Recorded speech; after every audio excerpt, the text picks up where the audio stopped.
우리 국장을 인사할까요? 당신 때문에 행복합니다. 네, 형식적으로 그냥 노래적으로 하지 마시고요. 정말 환하게 웃으시면서 다시 한번 당신 때문에 정말 좋습니다.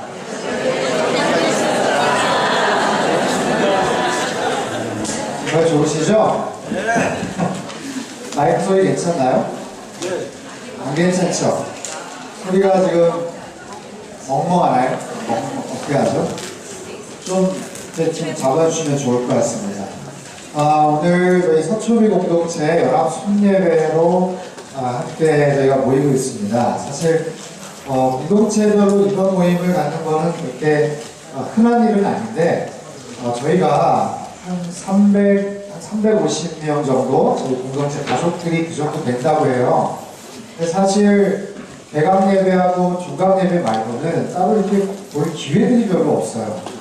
그래서 순별로 조금 더 나가서 어떤 타협별로는 서로 좀 알고 인사도 하고 친하게 지내긴 하지만 조금만 확장이 돼도 서로 좀 낯설고 잘 몰라요.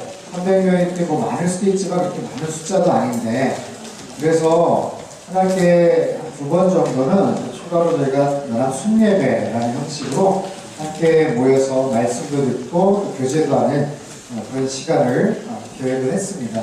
그래서 오늘은 저희가 함께 만나서 성경의 맥잡기, 구약에 대한 부분들, 성경에 대한 부분은 언제나 신앙생활을 오래 했든 그렇지 않으시든 항상 좀 부담을 갖고 계시는 것 같아요. 성경에 대해서 나는 정말 자신 있다, 나는 정말 잘한다 라고 이렇게 자신 있게 말을 쓰는 분 손 한번 들어보시죠. 굉장히 늘 우리가 알고 주눅들고 뭔가 부족함을 느끼게 하는 그런 부분이 참 많습니다. 하지만 그 어떤 주제보다도 성경에 대해서 관심들을 많이 갖고 계시고, 안 보이시면 좀 옆으로 제가 앞으로 나가면 이렇게 떠줄 것 같으니까 다 저를 이렇게 바라보시면 좋을 것 같고요. 아무튼 성경에 대한 관심들은 엄청나게 많으세요. 그래서 성경 인도학교도 신청해서 들으시고, 또 개인적으로도 성경 이제 하루에 몇 장씩에서도 읽으시고, 또 큐티 세미나도 들으시고, 다른 여러 가지 성경 공부도 많이 하시는데, 중요한 거는 많이 듣고 배우고 또 공부한 내용을 어떻게 내가 잘 소화해서 정리하느냐가 굉장히 중요합니다. 우리 속담에 구슬이 서말이라도 어떻게 보배라고요? 잘 빼는 작업이 필요한 거죠. 그래서 저는 사실 오늘 여러분들에게 나눠드릴 그 유인물을 가지고 한 10년 전부터 강의를 해왔어요. 10년 전에 제가 여기 양재 큐티 세미나하고 큐티 집회할 때도 들으신 분들도 아마 계실 겁니다. 소위 말해서 이런 거예요. 처음 교회에 오신 분이 여기 순환에 있는데 요즘 너무 정말 신앙생활에 재미를 붙였다는 거죠. 그래서 성경에 대해서 관심도 많고 성경을 좀 더 읽고 싶은데, 순장님 아니면 권사님, 수모님 오늘이 교회 한 10년, 20년 다니셨다면서요. 저 성경에 대해서 요즘 너무 갈급하고 정말 알고 싶은데 순장님도 바쁘시고 저도 시간이 그러니까 한 30분 정도를 요약을 해서 성경에 대해서 한번 좀 설명 좀 해주실래요? 하고 만약에 물어본다면 종이 딱 꺼내놓고, 야 정말 제대로 찾아왔어요, 내가 기가 막히게 설명해 줄게요. 그래서 설명해 주실 수 있는 분들이 그렇게 많지는 않은 것 같아요. 왜냐하면 정말 많은 구슬을 갖고 계시지만 그것을 잘 꿰지를 못하면 이게 정리정돈을 잘 못하고, 그래서 오늘 제가 강의를 한다니까 어떤 분이 쪽집게 강의를 한다 뭐 이런 얘기를 하시는데 쪽집게는 아니고요. 아무튼 오늘 1시간 한 10분, 15분 정도를 해서 이 성경의 특별히 이제 구약에 대한 그런 부분들을 아마 여러분이 다 알고 계시는 부분이에요. 하지만 어떤 경우는 좀 부분적으로 아시거나 아니면 어떤 부분에서는 조금 지역적으로 좀 부족한 부분이 혹시 있다고 하더라도 성경의 가장 중요한 그런 흐름들을 좀 정확하게 이해하시고 이 부분을 잘 숙지하신 후에 누군가에게, 순원이나 아니면 여러분 직장의 어떤 동료들에게도 종이 한 장 딱 펼쳐놓고 이렇게 쭉 그리셔서 설명을 해주실 수 있는 그런 단계가 되시면 이 강의가 효과적으로 잘 전달이 됐다고 저는 그렇게 생각을 합니다. 제가 두 장을 여러분들에게 나눠드렸는데, 하나는 지도입니다. 성경의 맥잡기 지도. 다 갖고 계시죠? 갖고 계세요? 네. 지도는 제가 이렇게 한 장으로 이렇게 잘 정리한 건데, 제가 생각해도 잘 그린 것 같아요. 네. 아무튼, 예. 어떤 자화자찬인데. 또 하나는 성경 영원한 베스트셀러라고 해서 한 장이고, 뒤에는 성경의 맥잡기 제가 강의를 하면서 사실 제일 어려워하시는 부분입니다. 이 내용을 오늘 다루지는 않을 거예요.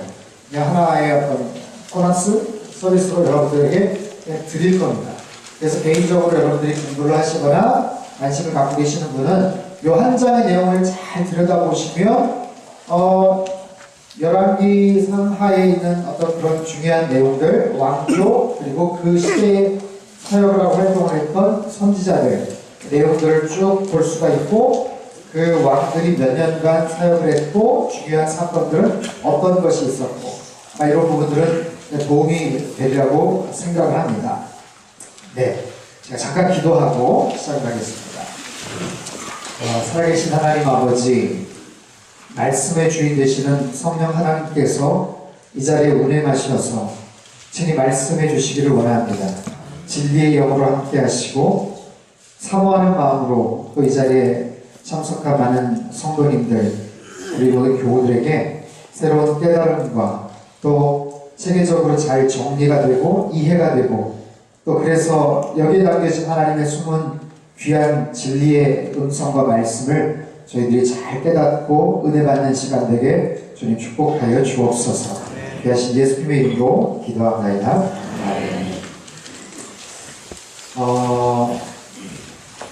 여러분 에버랜드 혹시 가보신 분 계시죠? 용인, 가까운 용인의 에버랜드가 우리나라에서 제일 큰 놀이동산입니다. 그 사이즈가 커요.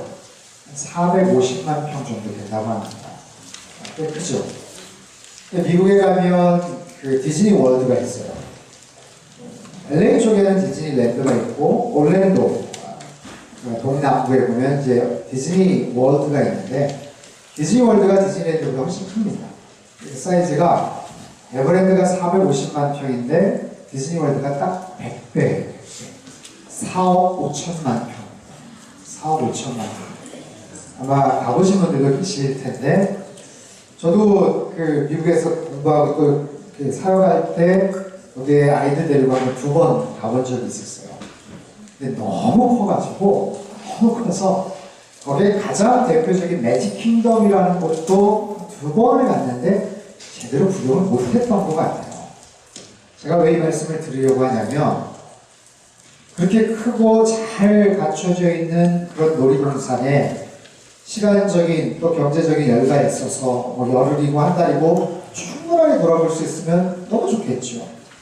그런데 정말 시간을 겨우 내서 짧은 그 타이밍에 만약에 거기를 간다면 가장 거기에서 꼭 봐야 되는 거, 그리고 꼭 정말 가서 사진을 찍어야 되는 어떤 그런 아주 중요한 그런 스팟들, 장소들이 있을 거 아니에요. 그럼 여기저기 막 헤매거나 왔다 갔다 하면 시간이 금방 가거든요. 그런 놀이동산이나 하다못해 국립공원도 앞에 가보면 지도가 있죠. 입장할 때 입구에 지도가 있어요. 전체적인 어떻게 이 산이, 등산로가 아니면 놀이동산이 구성이 되어 있고 어떻게 형성이 되어 있는지를 보여주는 하나의 맵이 있다고요. 사실 오늘 제가 나눠드린 이 그림은 어떻게 보면 성경의 맵이에요. 그래서 이 내용 안에서 어떤 참 중요한 그런 흐름을 가지고 성경의 내용들이 진행이 됩니다. 그리고 이렇게 구성이 됩니다. 우리가 아는 것처럼 구약이 39권이고 신약이 27권이고 그리고 1600년 동안 한 40여 명의 저자에 의해서 기록이 되었다 하는 어떤 그런 가장 기본적인 어떤 그런 정보나 지식들을 제외하더라도 가장 중요한 뼈와 살이 되는 어떤 그런 부분들이 있거든요. 여러분 생선을 드시는데 생선을 머리서부터 그냥 계속해서 이렇게 드시는 분들이 계십니다. 그렇지 않죠. 생선이 한 마리 잘 구워져 있으면 그것을 일단 잘 바르시잖아요. 메인 뼈가 있고 가시가 있는 부분을 잘 발라서 이렇게 드시잖아요. 살이 있는 부분을 이렇게 드시잖아요. 근데 뼈가 있는 부분을 그냥 내버려 두고 머리서부터 이렇게 드실 수는 없잖아요. 제가 예전에 그 세상에 이런 일이라는 TV 프로그램에서 부산의 어떤 횟집 사장님이신데 그 수족관을 이렇게 어떤 흐뭇한 표정을 이렇게 보시더니 종업원 일하시는 분에게 야 저거 하나 끓여라 그러시더라고요. 그러더니 그거를 이제 그 그물 같은 걸로 이렇게 하나를 끊어가지고 주니까 정말 그거를 머리서부터 그냥 살아있는 걸 이렇게 드시더라고요. 그리고서 나중에 만화에서 나온 것처럼 마지막 꼬리 부분을 확 해가지고 빼시는 거예요. 정말 깜짝 놀랐어요. 그러니까 세상에 이런 일이 같은 데 나오시죠. 네. 그럼 성경을 만약에 그런 식으로 성경을 읽으면 여기저기서 아마 걸릴 겁니다. 소화도 잘 안 되고. 그래서 성경에 특별히 이제 구약의 39권에 있는 여러 가지 내용들을 뼈가 되는 부분하고 살이 되는 부분을 한번 구분을 적으면 어떨까라는 생각을 해봐요. 그 성경 영원한 베스트셀러 곡 부분 한번 펴보시죠.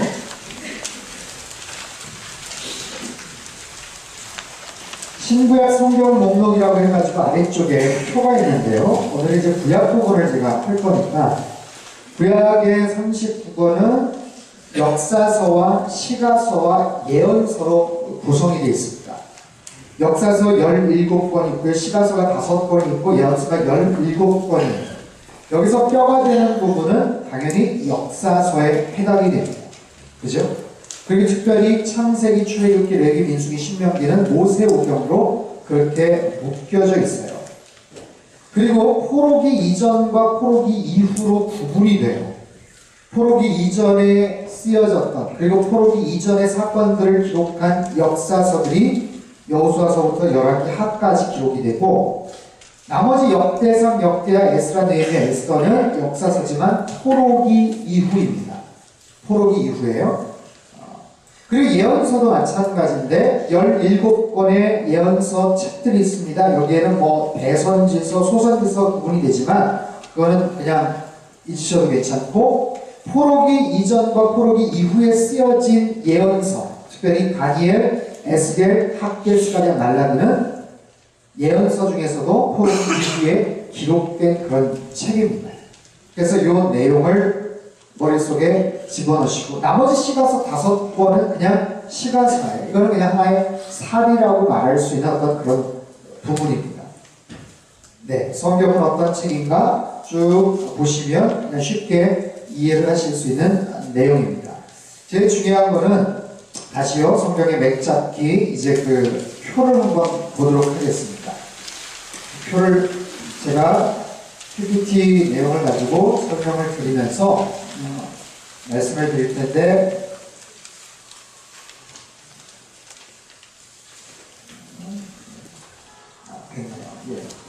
성경 66권 구약 39권 신약 27권 1600여 년 동안 약 40여 명이 기록을 합니다.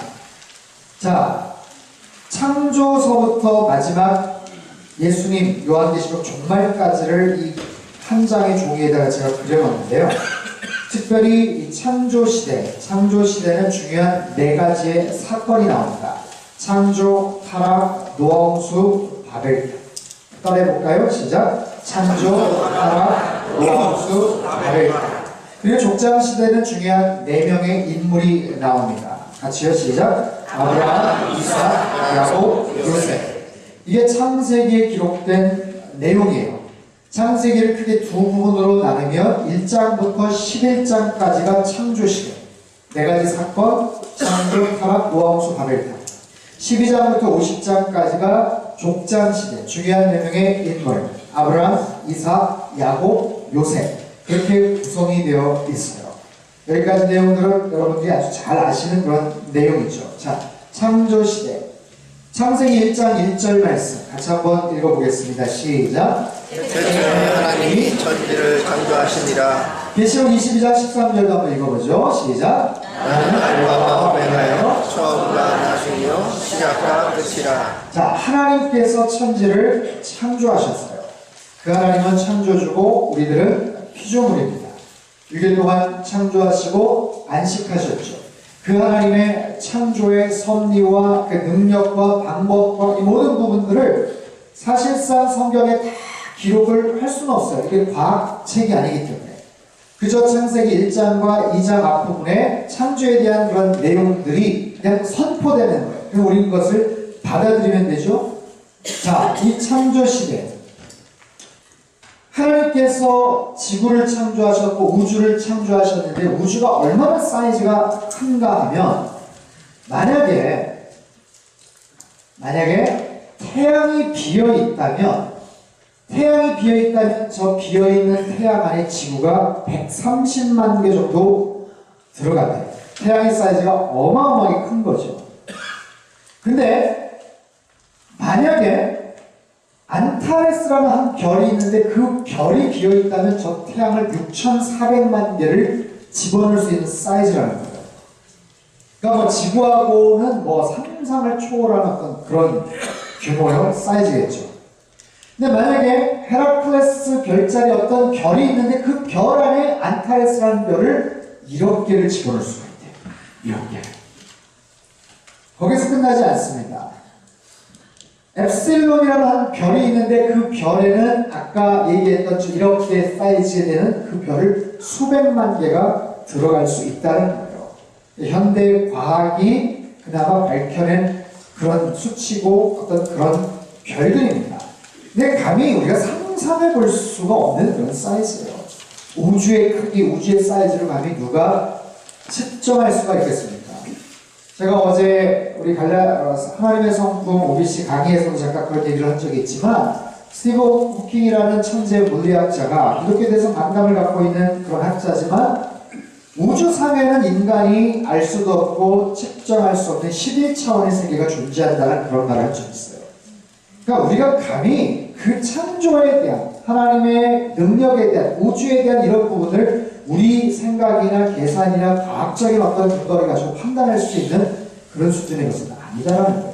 그냥 하나님이 창조하셨다고 하면 우리는 그냥 받아들일 수밖에 없는 그런 너무나도 연약하고 그런 어리석은 피조물에 불과하다는 거죠. 자, 그렇게 큰 별과 그 광대한 우주를 하나님이 창조하시고 저가 별의 수요를 계수하시고 저희를 다 이름대로 부르신다라고 하나님께서는 말씀을 하세요. 자, 그것이 창조 시대입니다. 첫 번째 하나님이 창조. 두 번째는 타락입니다. 하나님께서 아담과 하와를 만드셨죠. 그리고 첫사람 아담에게 말씀하셨어요. 선악을 알게 하는 나무의 열매는 먹지 마. 네가 먹는 날에는 정녕 죽을 것이다. 그것을 먹는 날에는 반드시 죽을 것이다 라고 말씀을 하셨어요. 그런데 사단이 뱀의 모습으로 나타나서 하와를 유혹을 합니다. 참으로 하나님께서 동산 모든 나무의 실과를 먹지 말라고 하셨냐? 너희가 그것을 먹어도 죽지 않을 것이다. 무엇보다도 하나님과 같이 될 것이다. 너희 눈이 밝아질 것이다. 결정적으로 너희가 결코 죽지 않을 것이다.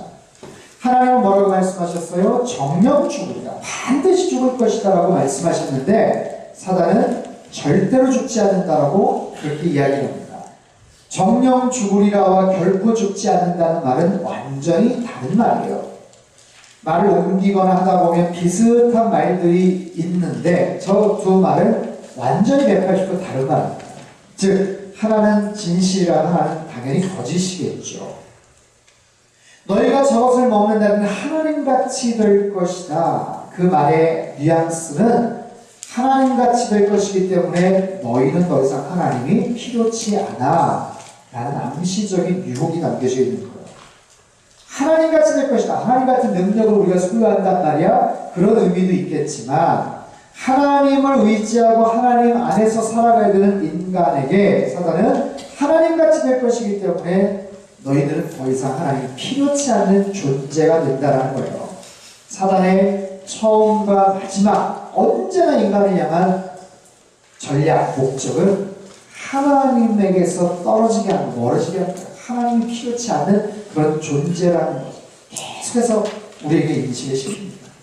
안타깝게도 우리 아담은 저 뱀의 말을 들었죠. 그러면서 타락하게 되고 이 땅에 죄악이 시작이 됩니다. 자신이 벗었음을 알고 부끄러워서 초라한 나뭇잎 치마를 만들어서 나무 뒤에 숨어있는 아담과 하와를 하나님이 부르세요. 아담아 네가 어디 있느냐? 네가 어디 있느냐? 어디 있는지를 못 찾으셔서 물어보시는 하나님의 질문이 아니시죠? 네가 왜 숨느냐? 네가 왜 나를 피하느냐? 너와 나와의 관계가 왜 이렇게 되었느냐? 안타까워하시는 아담을 향한 첫 번째 질문. 성경에 나타난 가장 첫 번째 질문이에요. 아담이란 한 개인을 향한 질문이 아닙니다. 아담은 히브리어로 인간이라는 뜻이에요. 모든 인간을 향한 첫 번째 질문은 네가 어디 있느냐예요. 네가 목사든 선교사든 어떤 직분자든 교회에서 어떤 일을 아무리 훌륭하게 많이 하든 네가 어디, 네가 잘 있느냐, 네가 나와 좋은 관계를 지금 맺고 있느냐, 있어야 될 때를 있느냐, 그런 안타까움의 질문이기도 하죠. 자, 그렇게 해서 하나님과의 관계가 멀어지고 말았어요. 세 번째 중요한 사건, 노아의 홍수입니다. 중요한 세 번째 사건, 심판의 이유. 하나님께서 왜 노아의 홍수를 통해서 심판하셨는가? 사람의 죄악이 세상에 가득함과 마음으로 생각하는 계획이 항상 악할 뿐임을 보시고 하나님께서 심판을 하십니다. 어느 정도 돼야 하나님께서 책망을 하시고 회개하신 후에 그 세계를 복원을 시키고 어떻게 하시는데 너무너무 엉망으로 그냥 오염이 되고 그렇게 타락을 해버렸기 때문에 하나님께서 노아를 통해서 새롭게 세팅을 하신다는 거예요. 누가 살았죠? 누가 살았어요? 노아의 가족이 살았죠? 몇 명 살았어요? 근데 사실 더 중요한 거는 방주 안에 있는 자가 살았다라는 거예요. 방주 안에 있는 자가 살았어요. 방주는 원래 교회를 상징하죠. 구원의 방주 안에 있는 자만 살았습니다. 네 번째 중요한 사건은 바벨탑 사건입니다. 탑을 왜 쌓으려고 했을까요? 한번 읽어볼까요? 시작! 또 말하되 자 성읍과 탑을 건설하여 그 탑 꼭대기를 하늘에 닿게 하여. 자, 홍수 사건 이후에 사람들이 많아집니다. 그리고 흩어집니다. 그러니까 하나님이 말씀하셨어요. 다시는 물로 심판하지 않을 것이다 하면서 하나님이 하나의 징표를 보여주셨죠. 뭐였죠? 무지개를 보여주셨죠. 그런데 사람들의 마음이 또 악해지고 완악해집니다. 그리고 하나님 말씀을 의심하기 시작해요. 그리고 나름대로 자구책을 만들려고 노력을 했던 모양이에요. 그 당시에 문명이 발달을 합니다. 그래서 꽤 나름대로 높은 건물을 쌓을 수 있었다는 거예요. 고고학자들에 의하면 오늘날 한 30층 정도 되는 건물을 쌓을 수 있는 그런 실력을 갖췄다는 거예요. 그러니까 그 사람들은 30층까지 올라가는 그 모습을 보면서 자신감을 얻는 거예요.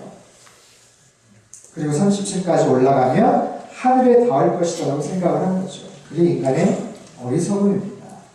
그게 인간의 착각이에요. 쌓을 수도 없을 뿐더러 하늘이 얼마나 높은데요. 그리고 그렇게 해서 피할 수 있는 상황이 아니죠. 이름을 내자 흩어짐을 면하지. 하나님 말씀에 불순종하는 거예요. 이름을 내고 싶어서 그 벽돌에다가 자기네들의 이름을 기록했다고 합니다. 하지만 아무도 오늘날 그 이름들을 기억해 주지 않아요. 저것은 집단적인 하나님 말씀에 대한 불복종에 대한 해당되는 사건이에요. 그래서 창조시대 중요한 네 가지 사건, 창조, 타락, 노아 홍수, 바벨탑 사건, 순서대로 쭉 진행이 되니까 여러분 잘 기억을 하실 수 있으라고 생각을 합니다. 자, 족장시대로 넘어가겠습니다. 첫 번째 아브라함입니다. 아브라함 75세 된 아브라함을 하나님이 부르시죠. 뭐라고 말씀하시는가? 같이 한번 읽어볼까요? 시작! 여호와께서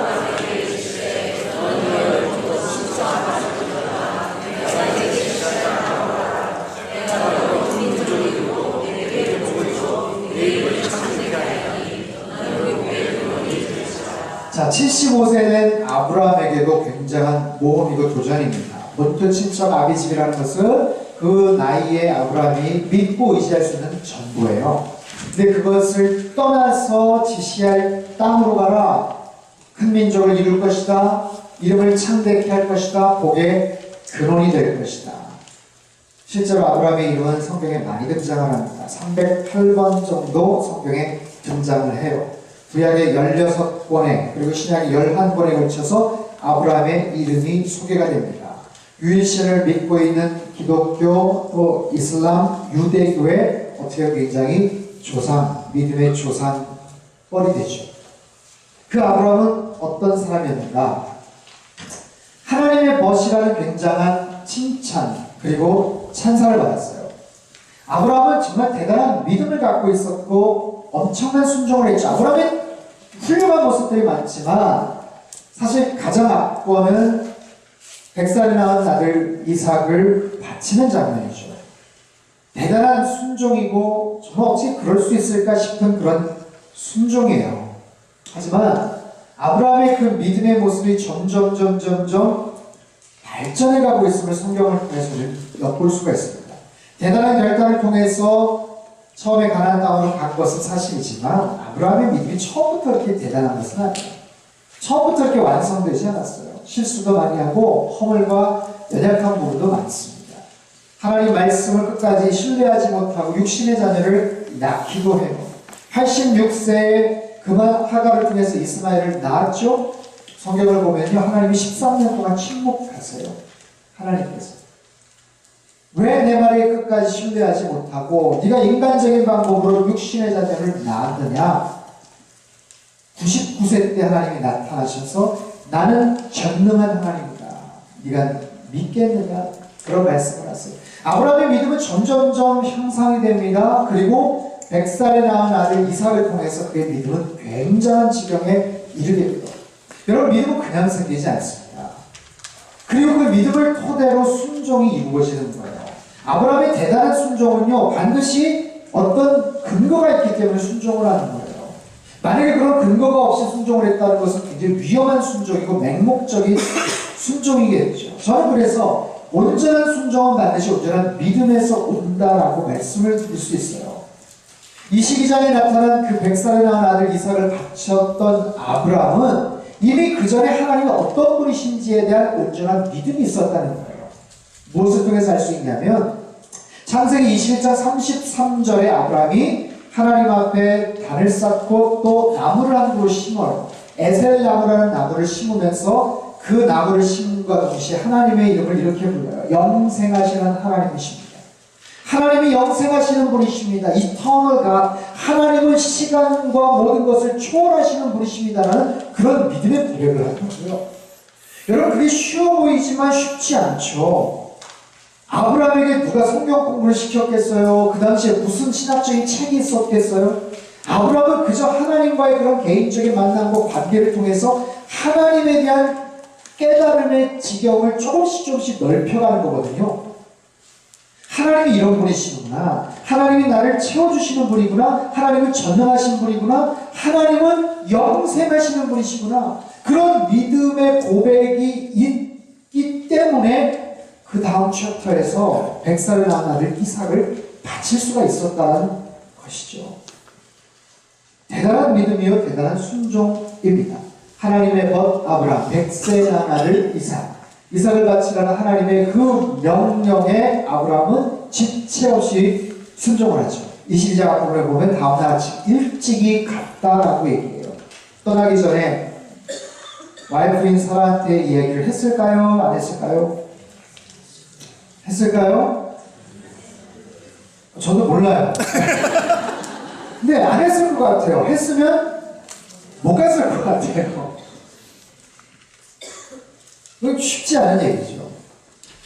근데 아브라함이 그 모리아산 밑에서 같이 갔던 하인들을 거기에 스테이하라고 얘기를 해요.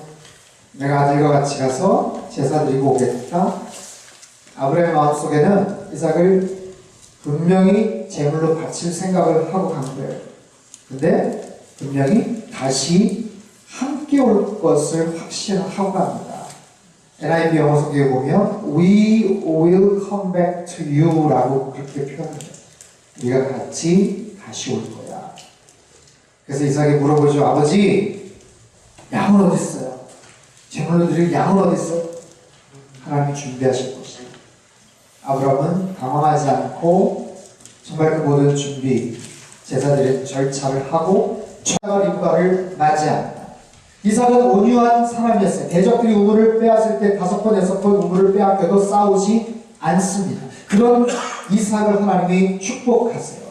창세기 26장 12절 같이 한번 읽어볼까요? 시작. 이삭이 집사람이 그의 100배나 얻었고 여호와께서 복을 주심으로 그 사람이 창대하고 왕성하여 마침내 거부가 되어 몇 배를 얻었다고요?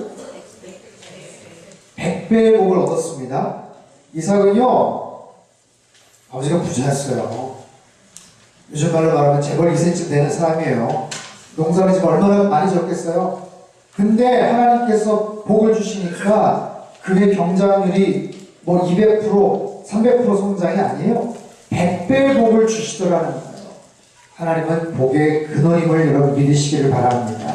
30배, 60배, 100배의 그런 씨 뿌리는 자의 비유가 그냥 상징이 아니었어요. 이삭에게 놀라운 축복을 하게 주시더라고요. 자, 세 번째 사람 야곱을 살펴보도록 하겠습니다. 야곱의 인생은 세 단계, 세 개의 스테이지로 나눠볼 수 있어요. 사실 아브라함이나 이삭을 묵상하면 좀 기가 죽어요. 부족하고 연약한 부분도 있지만 사실상 너무나 대단한 믿음의 소유자고 야, 어떻게 이런 순종, 이런 행동을 할까? 사실상 좀 기가 죽고 좀 흉내내기 어렵습니다. 그런데 야곱을 묵상하면 묵상할수록 참 큰 은혜를 받습니다. 야, 이런 한심한 인간이 다 있나 싶은 그런 부분들이 곳곳에 비춰져요. 근데 여러분 아세요? 야곱은요, 그의 인생이 어머니 뱃속에서부터 손볼딱 넘어가기 직전까지의 홀 라이프가 다 기록이 되어 있어요. 맞나요? 성경에 그런 사람이 흔치 않습니다. 예수님 정도? 세례요한 정도? 별로 없어요. 근데 야곱의 인생은 유독 꽤 많은 지면을 할애해서 굉장히 많은 에피소드를 우리에게 소개를 하죠. 야곱은 쌍둥이가 태어났죠. 형 에서 발뒤꿈치를 붙잡고 태어났습니다. 얼마 차이로 동생이 된 거예요? 여러분 주변에 쌍둥이 혹시 있으세요? 제가 지난번에 신방 가서 쌍둥이 있더라고요. 얼마 차이가 했더니 그냥 제왕절개에서 먼저 꺼낸 형입니다. 뭐 그런 케이스도 있죠. 근데 일반적으로 뭐 몇 분 정도 차이가 나지 않을까요? 근데 야곱은요, 자기가 출생의 비밀을 나중에 알고 봤는데 보니까 이거는 같이 딸려서 들어간 거거든요. 같이 딸려서 나온 거예요. 마치 동계올림픽 쇼트트랙 맨 마지막, 우리 사고가 마지막 우리 선수 맨 마지막 비슷하게 하는데 그 발을 싹 이렇게 들어가지고 1등, 2등 차이 나는 거 있죠? 왜? 거의 그런 정도의 차이가 아닐까 싶어요. 그렇게 해서 동생이 됐는데 알고 봤더니 형한테 주는 베네핏이 너무 많은 거예요. 야곱은 아무튼 자기 출생의 비밀을 알고 그때부터 속이 부글부글합니다. 그래서 언제나 어떻게 하면 저 장자권을 뺏을 수 있을까? 어떻게 하면 형이 누리는 그것을 어떻게 받을 수 있을까? 에서는 그런 거 생각 안 해요. 장남들 혹시 계십니까? 막내들 혹시 계세요? 제 남동생이 남양주원들에게는 안광고 목사입니다. 흉을 보는 건 아닌데 어느 날 저희 아버님한테 저 아버님 목사님이셨거든요. 슬쩍 와가지고 물어보더래요. 아버지 은퇴하시면 전하는 책 누구한테 줄 거예요? 라고 제 동생이 물어보는 거예요. 저는 한 번도 그걸 생각해 본 적이 없었거든요.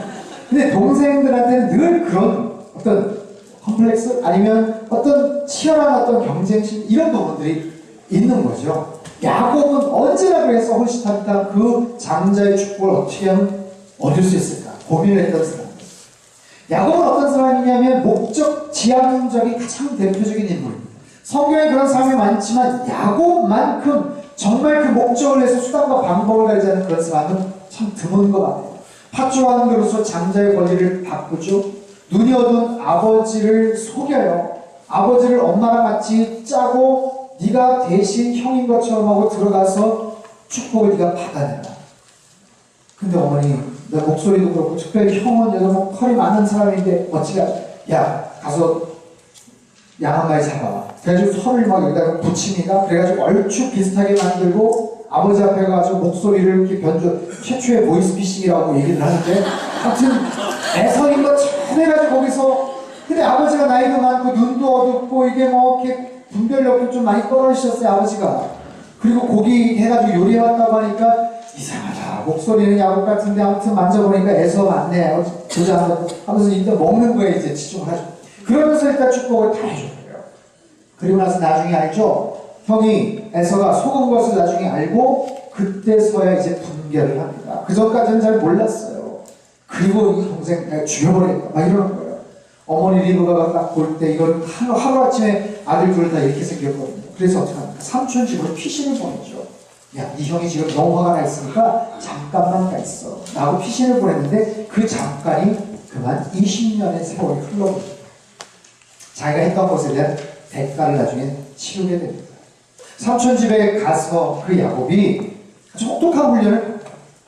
야곱은 정말 자기가 원하는 것을 어떻게든지 포기든지 어떻게 하든지 해서 자기가 빼앗고야 마는 그런 사람인데 그래도 야곱은 아마추어였어요. 갔더니 진정한 프로인 삼촌을 만나게 됩니다. 대단한 분이 거기 계셨던 거예요. 아니 둘째 딸 라헬을 사랑하는 것을 보고 야 그러면 너 와서 일하면 내가 둘째 딸 줄게. 7년을 일을 시키는 삼촌이 어디 있습니까? 아니 그리고 7년을 일을 시켰으면 줘야죠. 그나마 그걸 주지도 않고 언니를 먼저 이제 시집을 보내는 거예요. 그리고 얼렁뚱땅 아주 또 얘기를 합니다. 야 우리 동네에서는 언니가 먼저 시집을 가야 돼. 아유 그럼 몰랐어 하면서 슬쩍 넘어가면서 아니 대신 언니 위해서 7년 더 일하면 내가 동생 진짜 줄게. 그러면서 딜은 뭐라고 하면 일주일 있다가 일단 줄 테니까 무슨 뭐 선수금 주고 나중에 후불 주는 뭐 이런 식으로 일주일 있으면 내가 동생을 줄 테니까 나머지 7년 더 채워. 그래서 14년을 이룹니다. 14년. 그런데 야곱은 누굽니까? 자기가 원하는 것은 수단과 방법을 가지 않고 기어코 얻는 그런 사람. 그래서 결국에는 라헬과 결혼을 하는 거죠. 14년을 일합니다. 14년. 그리고 그 과정 속에서 언니와 동생과의 또 그 치열한 암투와 그 사랑을 차지하고 아들을 낳기 위한 그런 모습들이 막 나타나는 거예요. 아들을 낳으면 남편 야곱이 동생한테 사랑을 줬던 걸 나한테 줄 것이다라고 기대를 했던 모양이에요. 그래서 아들을 무려 4명이나 그렇게 낳습니다. 자, 야곱의 가계도를 한번 보죠. 첫째, 레아예요, 레아. 레아가 루벤, 시몬, 레위, 유다를 스트레이트로 아들을 낳아버리는 거예요. 그래서 들이양양해서 이제 남편이 나를 사랑하겠지 생각을 해요. 라헬이 아들을 못 낳으니까 야곱을 그렇게 바가지를 득득 긁습니다. 아들을 못 낳아가지고 거기에 대해서 막 아무튼 스트레스를 줘요. 그래서 안 되니까 빌하라는 여종을 통해 가지고 아들을 낳아요. 단과 낫다니. 그걸 보더니 레아가 야 너만 여종이냐 나도 여종이니까 해가지고 실바를 또 줍니다. 그래서 갓과 아셀을 또 낳아요. 그리고 나서 나중에 이사갈과 스불론을 한꺼번에 와이프가 4명이 되어버렸어요. 그리고 어느덧 아들을 12명이나 낳고 딸 하나 디나까지 이렇게 낳습니다. 야곱은 정신이 없는 거예요. 정신이. 14년 동안 죽으라고 일을 했는데 아무튼 그 가족 안에서 서로 간에 언니 동생끼리 시기 질투하고 싸우는 어떤 그런 모습. 마치 자기가 장자권을 빼앗기 위해서 형을 속이고 아버지를 속였던 것처럼 그 둘 사이에서 그런 일들이 많아져. 하지만 그 20년 동안 하나님께서 야곱의 가정을 축복하세요. 많은 재산을 허락해 주시죠. 자, 야곱의 인생. 두 번째는 상실의 세월입니다. 첫 번째는 기어코 원하는 것을 얻고자 했던 탐욕의 세월이었어요. 근데 하나님께서 그 야곱의 손을 하나씩 펴게 만들었어요. 야곱이 제일 사랑했던 아내 라헬이 베냐민을 낳다가 죽고 맙니다. 그리고 야곱이 가장 사랑했던 아들 요셉을 잃게 되죠.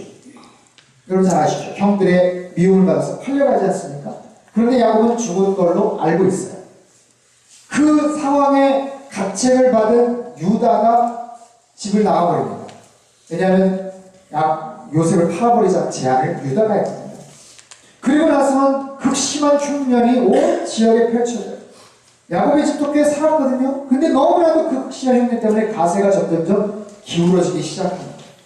그리고 나중에 총리가 되었던 요셉을 형들이 만나서 또 그런 여러 가지 정황 가운데서 베냐민 동생 데리고 오라는지 그런 이야기를 하잖아요.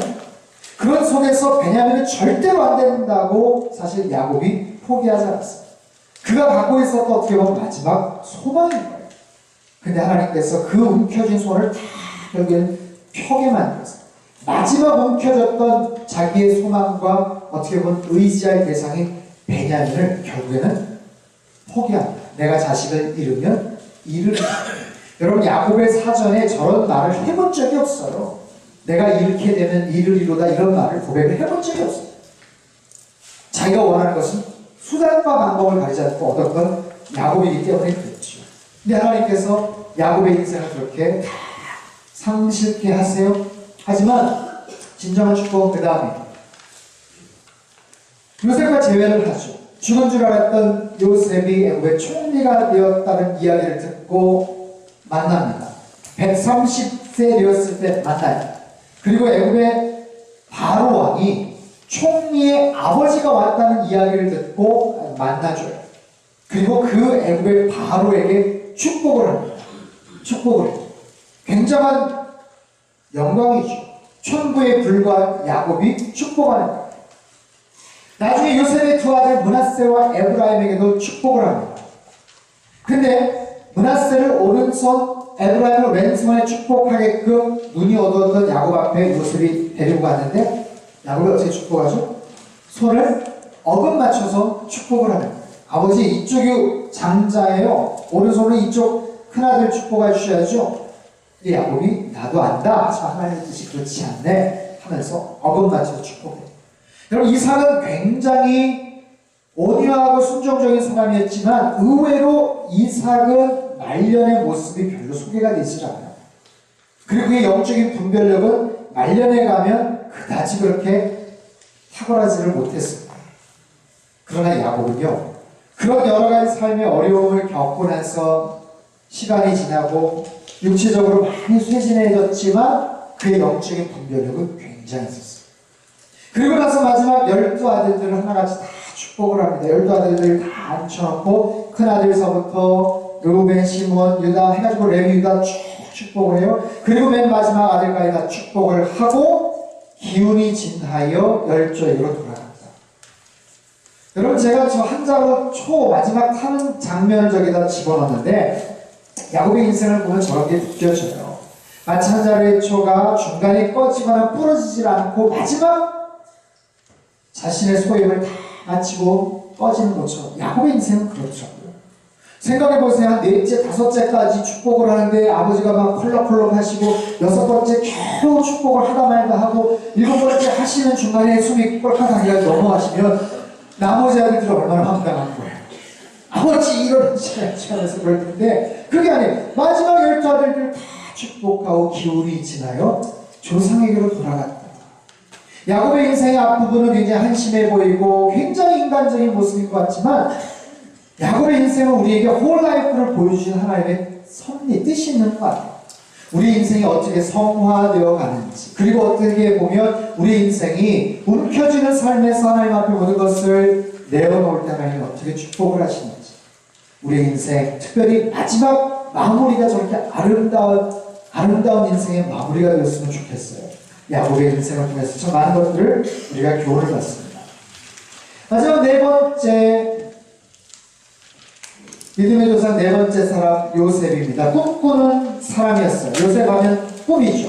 그리고 그는 형통한 사람이에요. 17살 때 팔려가가지고 30살 될 때까지 굉장히 불운한 삶을 살죠.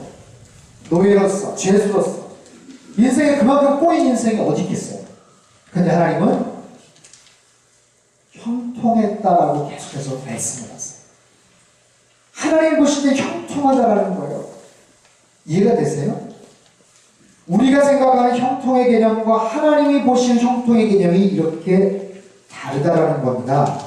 그 13년의 세월 동안 객지에 끌려가가지고 노예 신세가 되고 죄수 신세가 되는데 하나님은 형통하다고 말씀을 하시는 거예요. 여러분 요셉이 애굽의 총리가 되지 않습니까? 애굽의 총리가 기가 막히게 드라마틱하게 된 것도 사실은 축복이고 은혜지만 총리로서의 역할을 제대로 감당할 수 있었다는 것은 그는 요셉이 그 13년의 세월 동안 준비가 되어 있었다는 거예요. 보디발 장군 집에서 행정적인 업무를 다 보고 배웁니다.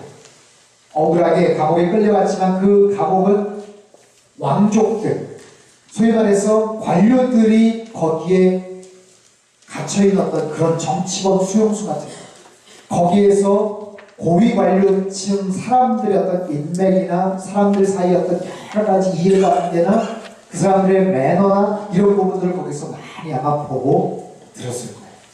그리고 그렇게 준비가 되어서 30세 총리가 되었던 요셉이 그 역할들을 잘 감당하더라는 거죠. 힘들고 어렵고 지금 어느 위치에 있느냐가 중요한 게 아니라 어떤 준비를 하느냐가 사실상 더 중요할 수 있습니다. 애굽의 총리가 되고 요셉은 용서의 사람이 됩니다. 어제 제가 하나님의 성품에서도 강의를 할 때 그런 얘기를 했지만 요셉은 형들을 용서하기가 쉽지 않았습니다. 자기가 총리가 되었다고 그게 그냥 잊혀지는 게 아니에요.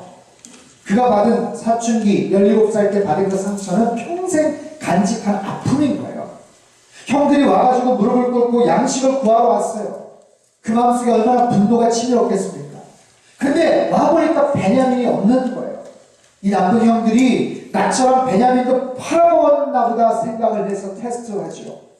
그 마음속에 그 정말 분노와 상처, 아픈 기억들이 있는 거예요. 근데 여러 가지 테스트 과정 속에서 특별히 자기를 처음에 팔았던 그 유다라는 그 형이 정말 간절한 마음으로 아버지와 형제들 사이의 중재자 역할을 해요. 그리고 나서 요셉이 깨닫습니다.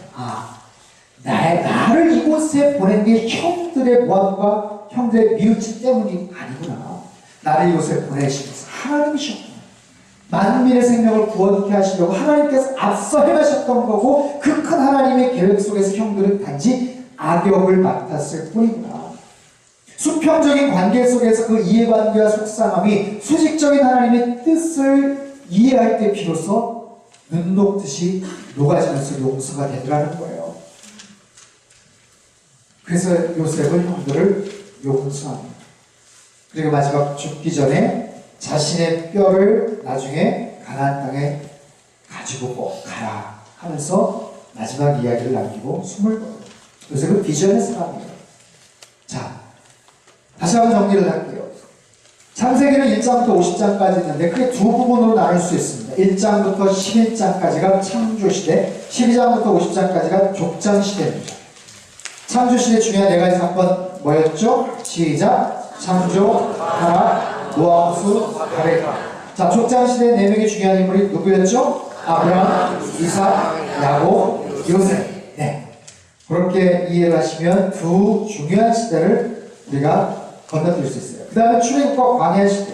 여러분들이 그 종이를 보시면 400년의 간극이 거기에 있습니다. 애굽의 총리가 되었던 요셉, 그리고 총리됨을 알고 가족들이 와서 그 지역에서 한 70여 명이 살아요. 고센 땅이라는 곳에 모여서 삽니다.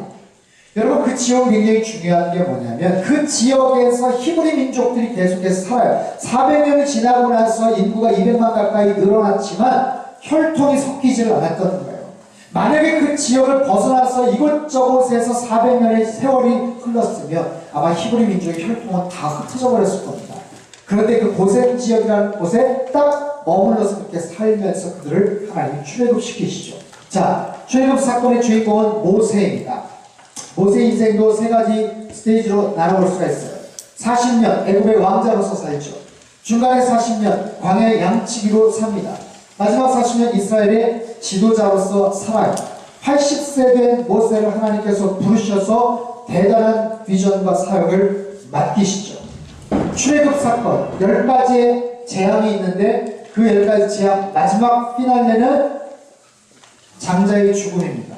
하지만 히브리 민족의 모든 장자가 있는 집안은 양을 잡아서 좌우설주와 문인방에 피를 묻혀요. 그리고 그것을 보면 건너가는 거예요. 그게 6월절 사건이죠. 그리고 출애굽한 이스라엘 백성들 홍해바다를 건너는 사건이 소개가 됩니다. 자, 그것은 신해산 언약인데 한번 같이 한번 읽어볼까요? 시작!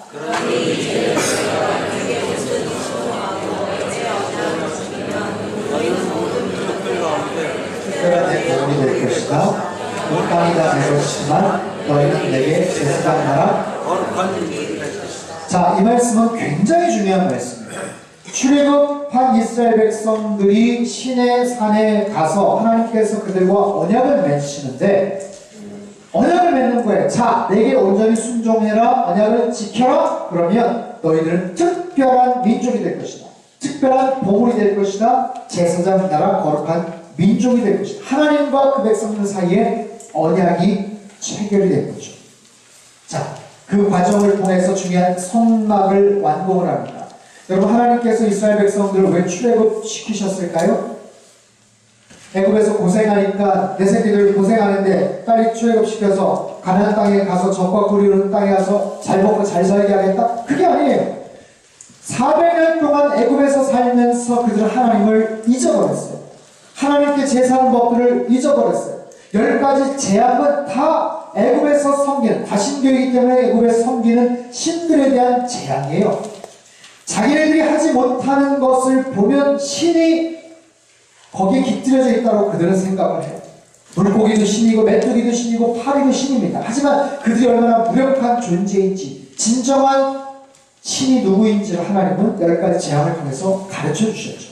그들이 어떻게 제사를 드릴지 몰라요. 제사법도 잊어버리고 어디서 제사를 드릴지 모르는 그들에게 성막을 하나님께서는 완성케 하십니다. 그 성막을 중심으로 그들은 이동을 하는 거예요. 가나안 땅으로 이동을 합니다. 자, 가나안 땅으로 가는 동안 2번의 인구조사가 있죠. 2번의 인구조사. 2번의 인구조사가 나오는 책은 넘버스, 민수기입니다. 첫 번째 인구조사는 뭐예요? 처음 출발할 때 시작된 인구조사. 20세 이상의 남자들. 거기서 인구조사는 사실상 병력을 의미합니다. 전쟁을 벌일 수도 있는 상황에서 우리의 병력이 얼마나 되나? 603, 550, 60만 3,550명의 카운트, 인구가 숫자가 카운트가 돼요. 그 사람들을 지파별로 이렇게 묶어서 과거에 그 사람들이 애굽에서 노예 생활했었어요. 종살이를 했던 사람이에요. 여러분, 종살이를 하고 노예 생활을 했던 사람은 공동체 의식이 없습니다. 질서라는 게 없어요. 책임 의식이 없어요. 열심히 할 필요가 없어요. 왜요? 어차피 해봐야 자기 게 아니니까. 때려야 움직이고 맞아야만 일을 하는 그들이 열과 오를 맞추고 공동체 의식을 이제는 갖게 되는 거예요. 이제는 군대가 되는 거예요. 하나님의 군사가 되는 거예요. 2번째 인구조사는 거의 다 이제 가나안 땅에 들어가 모압 평지에서 또 이루어집니다. 601, 730, 60만 1730명. 인구 숫자가 좀 줄긴 했지만 40년, 정확히 38년 동안 그 숫자가 거의 비슷하게 되었어요. 그 광야에서 있었던 이야기가 출애굽기, 레위기, 민수기, 신명기 말씀이에요. 자, 저한번 보세요. 제가 서두에 뼈가 되는 부분과 살이 되는 부분이 있다고 말씀을 드렸죠. 창세기는 사실 거의 뼈가 되는 부분이에요. 그리고 아주 재밌습니다. 쭉 처음부터 1장부터 50장까지 별 어려움 없이 넘어가요. 출애굽기는 뼈가 되는 부분일까요? 살이 되는 부분일까요? 뼈와 살이 섞여져 있어요. 출애굽기 20장에 10계명 얘기가 나오거든요. 10계명 전, 그 전까지는 그래도 뼈가 되는 스토리가 쭉 있는데 20장 이후서부터는 성막에 대한 이야기가 나오고 꽤 많은 부분에서 40장 후반부까지는 거의 살에 해당이 됩니다. 레위기는 뼈일까요? 살일까요? 살. 그냥 살이 아니죠. 정말 퍽퍽한 먹기 힘든 그런 살이에요. 예, 아주 먹기 힘든 그런 살입니다. 그래서 레위기는 사실상 살짝 떼어놓고 뭔가를 읽으셔도 돼요. 나중에 좀 컨디션 좋을 때, 컨디션 좋을 때 순서대로 나는 서두에 그 말씀드린 생선 머리서부터 난 귀엽고 먹고 말겠다. 나는 뭐 중간에 건너뛰거나 이런 나는 뭐 못 참는 이 아니라 중간에 좀 힘들면 살짝 떼어놓고 읽으셔도 돼요. 민수기는 어떨까요? 민수기는 뼈가 되는 부분이 많습니다. 근데 물론 살이 되는 부분도 많아요. 하지만 어떻게 해서 그들이 인구조사를 했고 광야 생활을 하는 과정에서 중요한 이유들, 왜 그들이 40년간 방황을 했고 왜 모세는 가나안 땅에 들어가지를 못했고 이런 어떤 스토리들이 소개가 돼요. 하지만 살이 되는 부분도 꽤 많습니다. 신명기는 뭘까요? 신명기 뼈일까요? 살일까요? 신명기는요, 그 신자가 되풀이한 신자예요. 이건 뭐냐면 모세가 가나안 땅에 못 들어가죠. 가나안 땅에 못 들어가는 모세가 이스라엘 백성들 40년 세월이 지나고 나서 뉴 제너레이션들 앞에서 3번에 걸친 긴 설교를 합니다. 우리 조상들이 어떻게 여기까지 왔고 왜 40년간 방황하게 됐고 너희들이 가나안 땅에 들어가서 무슨 일을 해야 되는지에 대한 이야기를 권면과 당부를 해요. 그래서 과거에 있었던 몇 가지 사건들이 거기서 반복돼서 설명을 하는 거예요. 십계명 이야기도 나오고 그들이 반역했던 이야기도 몇 군데 걸쳐서 나오지만 신명기는 사실상 살이에요. 왜냐하면 완전히 처음부터 마지막까지가 거의 하나의 설교예요. 모세가 들어가지 못하는 것에 대한 그들에 대한 당부예요. 그래서 모세 오경을 창세기는 뼈가 되죠. 출애굽기는 절반 정도가 뼈죠. 그리고 레위기는 완전히 통살이죠. 민수기 군데군데 뼈가 있죠. 신명기도 완전히 살인 거예요. 그렇게 해서 여러분들이 추려서 읽으시기만 해도 모세오경이 그래도 좀 편안하게 아마 받아들이실 거예요. 자, 그런 상황 속에서 보겠습니다. 출애굽 경로 넘어가고요. 그 광야에서 40년은 끝없는 하나님의 사랑을 느낄 수 있었던 그런 시대였어요. 불기둥과 구름기둥, 만나와 메추라기로 하나님이 그들을 먹여주셨죠. 인도해 주셨죠. 그리고 나서 가나안 정복 시대가 됩니다. 자, 모세가 죽고 가나안 땅 새로운 지도자 여호수아가 시작을 하죠. 1장에 보면 여호수아가 무지하게 두려워했던 것 같아요. 그래서 하나님이 두려워 말라 놀라지 말라 계속해서 하셨던 말씀이 바로 그 이유입니다. 왠지 아세요? 여러분, 모세는 80세 때 나타났어요. 나이도 나이지만 과거의 전력이 화려한 사람이에요. 애굽의 왕자였던 사람이에요. 그런 리더십과 영적 권위를 가지고 나타나서 그들을 인도했어요. 하지만 그에 반해서 여호수아는 뭐예요? 그들 사이에서 같이 컸던 사람이에요. 그들 사이에서 같이 성장을 했던 사람이에요. 여호수아 오빠 내가 알아. 아, 여호수아 형이랑 나 옛날에 싸웠어. 이런 분위기예요. 제가 온누리교회에서 여러 군데서 설교를 하고 그럴 수 있는 기회가 있었어요. 처음에 온누리교회 와서 처음 맡았던 사역이 출산사역이었어요. 출산사역. 이 사람보다 40년 앉혀놓고 제가 설교를 하는데 처음에는 제가 너무 당황스러워가지고 힘들더라고요. 그리고 나서 두 번째 학기는 권사스쿨에서 제가 또 사역을 했어요. 출산사역할 때는 우리 산모들 얼마나 힘들었어요. 남편이 잘 도와주지도 않죠. 때로는 시어머니 너무 힘들게 하지 않았어요. 이러다가 권사스쿨 가서 언제 그랬냐는 듯이 우리 권사님도 우리 며느리들 말 안 듣죠. 아무튼 그러면서 제가 사역을 하고 다양한 그런 사역들이 있는데 제가 개인적으로 제일 힘들었던 데 설교했던 게 뭐냐면 저희 아버님 교회, 지금 은퇴하셨지만 아버님 교회에서 한번 헌신 예배 초대를 받아가지고 설교를 하러 갔는데 거기 앉아 계신 분들 보니까 다 제가 어렸을 때 형, 누나 했던 분들이시고 저를 가르치셨던 그런 선생님 이런 분들이 거기 다 계시는 거예요. 그 앞에서 제가 설교를 했는데 이분들이 그냥 흐뭇한 표정으로 꺾어가시면서 보시고 끝나고 나서 인사를 하는데 코칭도 애매하고 저도 뭐라고 얘기하기로 하고 그분들도 잘 들었다, 잘하네, 아니 감사한데 잘하네. 아무튼 굉장히 애매한 그런 거 빨리 그냥 와버렸어요. 그러니까 그런 거예요. 여호수아가 그런 거예요.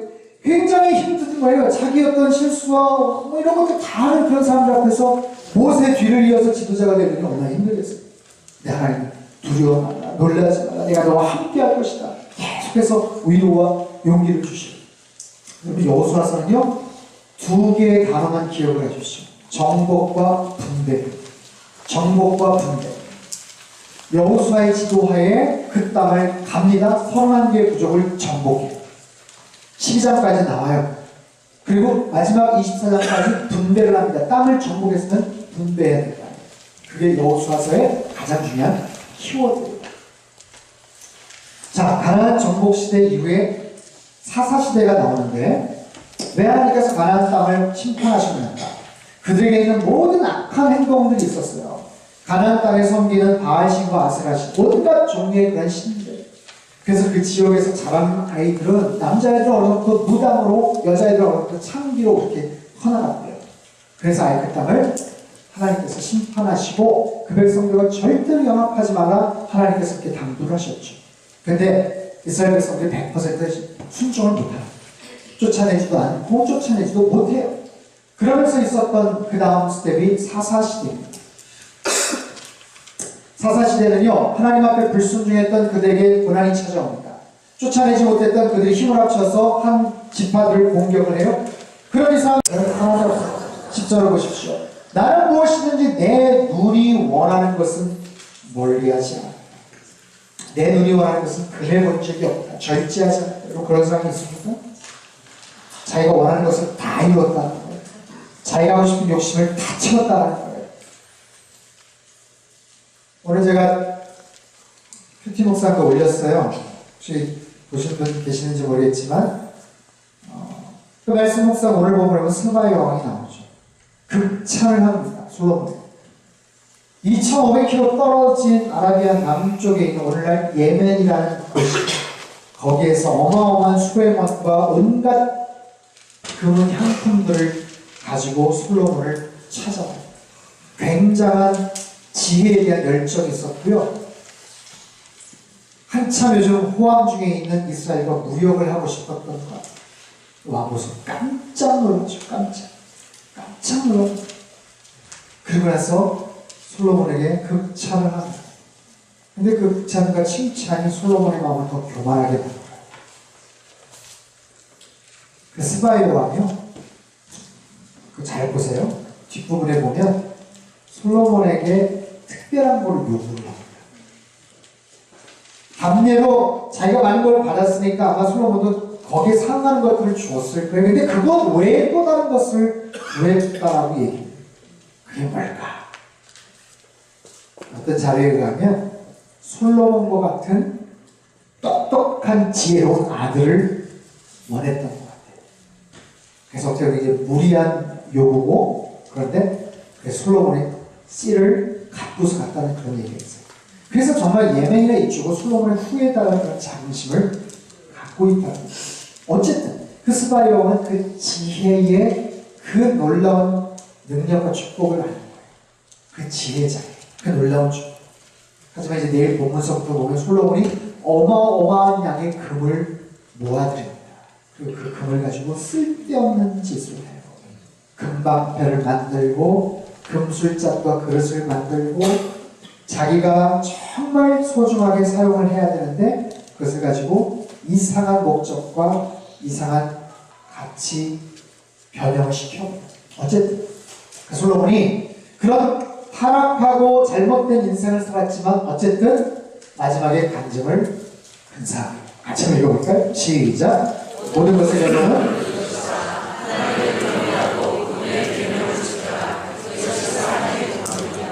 네, 늦은 감이 없잖아 있지만 그럼에도 불구하고 자기가 다 해봤다는 거예요. 그리고 해보니까 그 끝에 가보니까 결론은 이거다. 하나님 경외하고 그분의 계명을 잘 지키는 것, 이것이 사람의 본분이다 라고 이야기합니다. 자, 여러분 제가 나눠드린 그 한 장의 종이 지금 어디까지 왔냐면 창조시대, 족장시대, 광야시대, 가나안 정복과 사사시대, 다니엘 왕국시대, 사무엘상, 사무엘하, 열왕기상, 사울과 다윗과 솔로몬 이야기까지 소개가 됩니다. 잘 따라오셨나요? 네. 여기 역대상과 역대하는 없는데 옆에다가 한번 써놓으세요. 역대상은 사무엘상하를 커버합니다. 역대상은 사무엘상과 사무엘하의 이야기를 소개를 해요.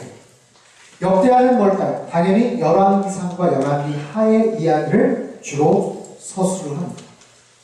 그래서 역사서가 특별히 사무엘상하, 열왕기상하, 역대상하가 있는데 사무엘상하는 역대상, 그리고 열왕기상하는 역대하로 그렇게 구분이 된다는 사실이에요. 자, 조금 쉬었다 갈까요? 괜찮으세요? 괜찮으시면 한 20분, 15분, 20분 정도만 해서 마무리 짓도록 하겠습니다. 두레왕국 시대로 넘어가겠습니다. 솔로몬이 죽고 나서 나라가 두 개로 나뉘어지죠. 북이스라엘과 남유다로 나뉘어집니다. 북이스라엘은 여로보암, 남유다는 르호보암이에요. 여로보암과 르호보암 누가 형이죠? 역시 여기 서초 베스트 공부하는 수준이 있으시네요. 네. 형제 관계가 아니죠. 형제 관계가 아닙니다. 르호보암인가? 막 이거 여로보암인가? 그러시면 안 돼요. 남유다의 르호보암이 솔로몬의 아들이죠. 여로보암은 신하였어요. 이제 열왕기상 우리 PT 말씀 계속 이제 나갈 텐데 북이스라엘과 남유다 나라가 나뉘어지게 되는 거예요. 솔로몬이 죽을 때 참 안타까운 것은 단 한마디의 유언을 남기진 않습니다. 르호보암에게 뭔가 할 말이 없었던 것 같아요. 물론 전도서나 잠언을 통해서 나온 게 있지만 마지막 말년에 대한 부분은 굉장히 허무하게 끝이나 여러분 솔로몬이 그 모든 것을 그렇게 누렸는데 자기가 눈에 원하는 것을 금해 본 적이 없다고 했는데 그 아들은 오죽했겠습니까? 그 아들은 얼마나 정말 방종한 삶을 살았겠어요. 그렇지 않겠어요? 솔로몬도 그냥 정신을 못 차리고 그렇게 살았는데 그러니까 르호보암이 처음에 왕이 돼서 솔로몬과 같이 일을 했던 여러 시니어 분들에게 조언을 듣고 뭔가를 결정했었으면 아마 그 모양이 되지는 않았을 거예요. 근데 젊은 자기랑 같이 놀다, 그죠? 같이 어울려 다녔던 그런 사람들에게 조언을 구하고 더 세게 징치하라. 더 세게 그 사람들이 뭐 좀 봐달라고 하는데 웃기지 말라고 그래라. 우리 아버지는 뭐 채찍, 야, 넌 전갈로 너 백성들을 통치한다고 그래. 그래가지고 그만 마음들이 확 나뉘어지고 말이죠. 그래서 여로보암 그때 건축을 관장했던 그 리더를 대표로 해가지고 새롭게 나라가 완성이 됩니다. 근데 제가 몇 번 비슷한 자리에서 말씀을 드린 바가 있는데 솔로몬이 죽고 나서 나라가 딱 쪼개졌다라고 말하기는 좀 어려워요. 애초에 이스라엘이라는 그 나라는 가나안 땅에 들어가서 350년 동안 12지파로 나뉘어져 있던 그런 나라예요. 12개 조각으로 나뉘어졌던 그 나라를 사울이 처음으로 통합 왕이 되는 거예요. 어설펐죠. 다윗이 그나마 그래도 어떤 역할을 했는데 그래도 계속해서 북이스라엘이나 에브라임 지파에서는 다윗에 대한 저항감들이 있었어요. 실제적으로 솔로몬이 통합 이스라엘의 왕이 된 건데 솔로몬이 죽고 나서 아주 어렵게 겨우 하나가 됐던 그 나라가 다시 원위치가 되었다고 보셔도 큰 무리는 없어요. 그래서 어쨌든 여로보암은 북이스라엘을 통치합니다. 유다 지파를 제외한 북이스라엘의 10개 지파를 통치하는데 보세요. 정치, 경제, 사회, 문화 모든 게 다 나눠졌어요. 그런데 종교적인 문제가 있는 거죠. 왜? 성전이 남유다에 있습니다. 예루살렘에 있습니다. 그게 여로보암의 고민이었던 거예요. 그래서 어떻게 합니까? 단과 베델이라는 곳에다가 금송아지를 만들어 놓고 거기다가 절을 하고 우상숭배를 시키는 거예요. 여러분 그래서 북이스라엘은 처음 시작부터 아주 고약한 모습으로 시작을 하는 거예요. 그래서 북이스라엘에 19명의 왕이 있는데 크게 두 종류로 나눠질 수 있어요. 악한 왕과 더 악한 왕으로 나눠져요. 누가 악한가? 정말 뭐 끝도 없이 악한 모습들이 계속해서 소리가 됩니다. 그 북이스라엘이 아수라는 제국에 의해서 망합니다. BC 722년에 망해요. 이거는 기억해 두시면 좋습니다. 학자는 자료에 따라서 721년이다 얘기하는데 그러니까 통상적으로 722년 아수르 제국에 의해서 망합니다. 북이스라엘은 여로보암에서 시작이 됐고 722년에 아수르에 의해서 패망한다. 그 북이스라엘에서 활동했던 선지자가 엘리야, 엘리사, 요나, 아모스, 호세아라는 그런 선지자들입니다. 뼈가 되는 부분을 지금 잡고 있어요. 그리고 수평적으로 그 당시에 활동했던 선지자들의 이야기들을 우리가 볼 수 있어요. 남유다는 어떨까요? 남유다는 르호보암에 의해서 시작이 되는데 20명 중에 한 8명 정도 그래도 선한 왕들이 있습니다. 요엘과 이사야, 미가, 예레미야, 아바국 이런 선지자들이 있었죠.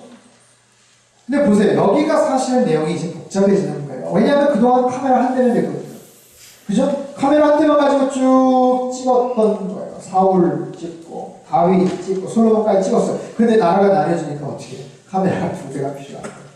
이원 생중계로 중계를 해야 되는 거예요. 그러다 보니까 11개의 내용을 보면 뭐 북쪽에도 갔다가 남쪽에도 갔다가 이쪽에서 무슨 사건이 있는데 또 이쪽하고 연관이 있다가 이름도 또 헷갈려요. 이름도. 네. 그 내용을 아까 나눠드린 그 종이 뒷장에 있는데 이 내용은 제가 하반기에 성경의 맥잡기를 아주 전체적으로 한번 해볼 지금 계획을 하고 있거든요. 그때 좀 더 자세하게 설명을 좀 드릴게요. 그 내용은 좀 복잡하고 지금 다 설명을 드릴 수는 없는 부분이니까. 자, 분열한 곡식에 말씀드린 것처럼 여로보암에서부터 호세아, 단과 베델의 금송아지 산당을 지어놓고 시작을 하죠. 11명이 모두 악하나 아수르에 의해서 720년에 패망을 합니다. 자, 남유다, 르호보암에서부터 시드기야, 유다, 베냐민 집단, 수명 중에 8명을 신앙적으로 선언하는 거예요. 바벨론에서 586년에 망하게 됩니다. 자, 그래서 586년에 망하고 포로 시대가 시작이 되는 거예요. 그래서 포로 귀환 시대라고 제가 썼는데, 포로 시대, 바벨론에서 끌려갑니다. 여러분, 나눠드린 이 종이 왼쪽에 보면 바벨론에 의해서 패망을 하지만 한꺼번에 망한 게 아니에요. 3번에 걸쳐서 바벨론이 그들을 공격하고 포로를 끌고 갑니다. 1차 포로는 605년, 대표적으로 왕족들, 잘 알려진 다니엘 같은 사람. 2차 포로 597년, 에스겔 선지자죠. 끌려가서 그 끌려간 바벨론에서 사역을 하는 거예요. 오늘날로 굳이 말하자면 이민 목회를 하신 거라고 생각을 하시면 돼요. 끌려간 그곳에서 사역을 하신 에스겔. 그리고 580년에 성전이 폐파가 됩니다. 예루살렘이 망합니다. 그들에게는요, 성전 불패라는 신념이 있었어요. 성전이 난 절대로 망하지 않는다. 근데 하나님께서 누차에 말씀을 하신 바가 있어요. 그 솔로몬의 성전, 그 아름다운 준공식, 그리고 그 봉헌식에서도 하나님께서 하신 말씀이 있었어요. 이 찬란하고 아름다운 성전이지만 너희들이 불순종하고 내 언약을 지키지 않으면 그것을 버리겠다 말씀하셨어요. 하나님께서는요, 모세의 장막도 아니면 법궤도, 솔로몬에게 찬란한 성전도 중요하지 않아요. 가장 중요한 것은 우리의 마음이라는 거예요. 그들의 중심이라는 거예요. 너의 중심이 없는 한 나는 이까짓 거 필요 없다라고 말씀하시는 거예요. 근데 그들은 솔로몬의 아름다운 성전이 있기 때문에 우리는 망하지 않을 것이다. 웬걸요? 박살이 나옵니다. 성전이. 그리고 나서 끌려가는 거예요. 끌려가서 70년 동안 포로 생활을 하게 되죠. 그 포로 생활을 하면서 그들이 철저하게 회개를 해요. 철저하게 낮아집니다. 희한한 건 뭔지 아세요? 40년 광야 생활을 하고 가나안 땅에 들어가서도 그들이 우상 숭배했잖아요. 하지 말라고 했는데 그들과 연합하고 결혼하고 거기에서 우상 숭배했잖아요. 솔로몬 이후에도 계속해서 우상 숭배했잖아요. 북이스라엘이 망한 이유, 남유다가 망한 이유, 그거에 우상 숭배야. 온갖 죄와 음란과 폐역함이 가득했었어요. 그렇게 해서 망한 그 이스라엘이, 남유다가 바벨론에 끌려갔다가 와서는 더 이상 우상 숭배를 하지 않아요. 확실하게 하나님이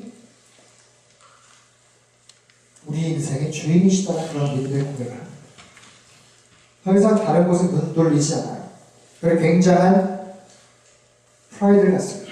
자긍심을 갖습니다. 선민의식, chosen people. 우리는 선택된 백성입니다. 근데 그 의식이 지나치다 보니까 나중에 교만하게 되고요.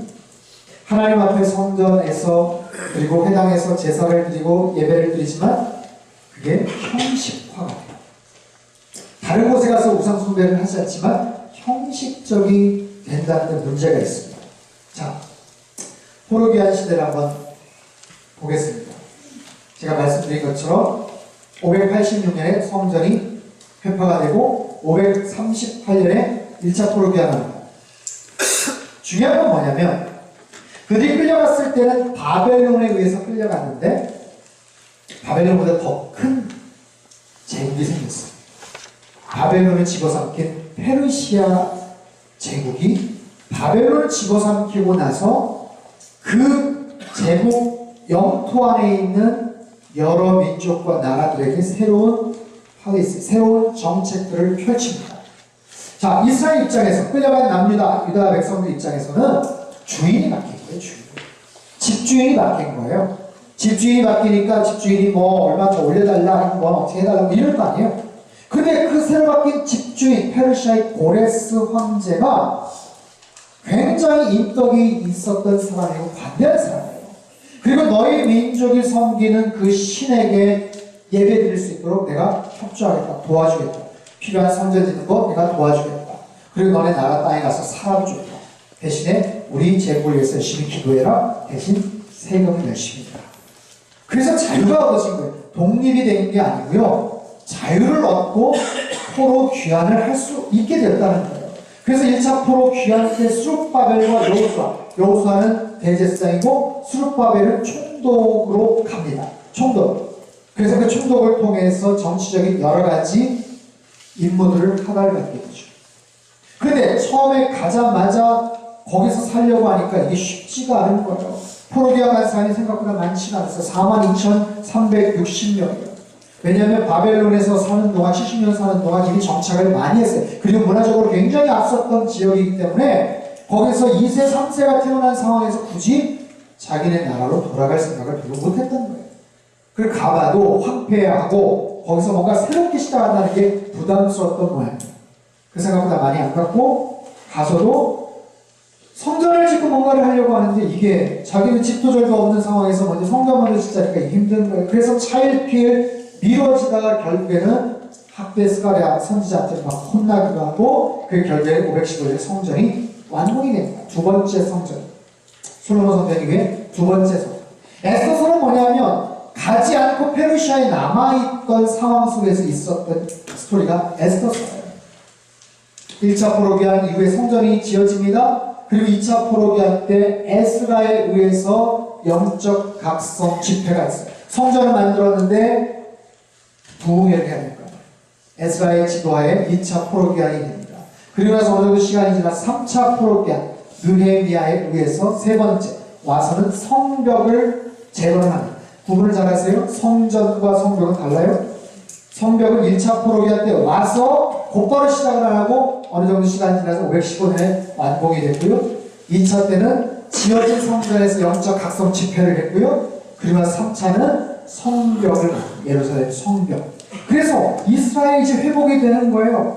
이제 나름대로 어떤 구축을 하고 이제 체계를 갖춰가는 거예요. 그래서 에스라나 이런 사람들이 영적 각성을 하고 회개하고 우리가 과거에 잘못했던 거에 대해서 하나님 앞에 용서를 구하자. 하지만 우리 민족 다시 시작할 수 있다. 다시 일어설 수 있다. 하면서 뭔가를 으쌰으쌰하는 그런 분위기 속에서 역사서를 하나 더 쓰는 거예요. 그게 역대상과 역대하입니다. 왜 똑같이 있는 역사를 다시 쓰는가? 역대상과 역대하는 상당히 이스라엘의 역사를 미화시켜서 써요. 긍정적으로 할 수 있다는 어떤 자신감. 그리고 성전에 대한 이야기가 굉장히 많습니다. 사관 자체가 그런 거예요. 굳이 다시 시작하는데 옛날에 있었던 잘못과 어려움과 이런 부분들을 굳이 들춰낼 필요 없다고 생각이 됩니다. 그래서 역대상과 역대하 내용보다는 훨씬 더 객관적인 내용은 사무엘상하나 열왕기상하에 사실 담겨져 있습니다. 참고로 이해를 하시면 좋을 것 같아요. 자, 중요한 건 이제 거의 마지막 부분에 왔어요. 구약의 맨 마지막입니다. 3차 교환 때 느헤미야의 성벽 재건합니다. 근데 동시대 활동했던 선지자 중에 말라기 선지자가 있어요. 말라기. 들어보셨죠? 말라기서는 구약의 맨 마지막 책입니다. 아시죠? 구약의 맨 마지막 책이에요. 근데 말라기 이후에 400년간 침묵기가 시작이 됩니다. 하나님께서 말씀을 안 하세요. 선지자도 보내지 않았어요. 어떤 성경의 경전도 쓰여지지 않아요. 근데 말라기서의 맨 마지막 부분이 어떻게 끝나느냐면 돌이키지 아니하면 두렵건대 내가 와서 저주로 그 땅을 침묵하노라. 이게 구약성경의 맨 마지막이에요. 여러분 좀 전편과 후편이 있으면 전편의 마지막에 좀 뭔가 희망차고 기대가 되고, 네? 잘해서 우리 후반부에 만납시다. 뭐 이런 것도 아니고, 여태까지 힘들었지만 은혜가 있을 거야.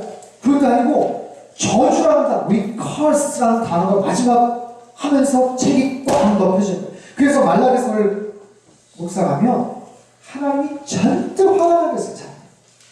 굉장히 화가 나겠어요. 왜 그렇게 하나님은 화가 나셨습니까?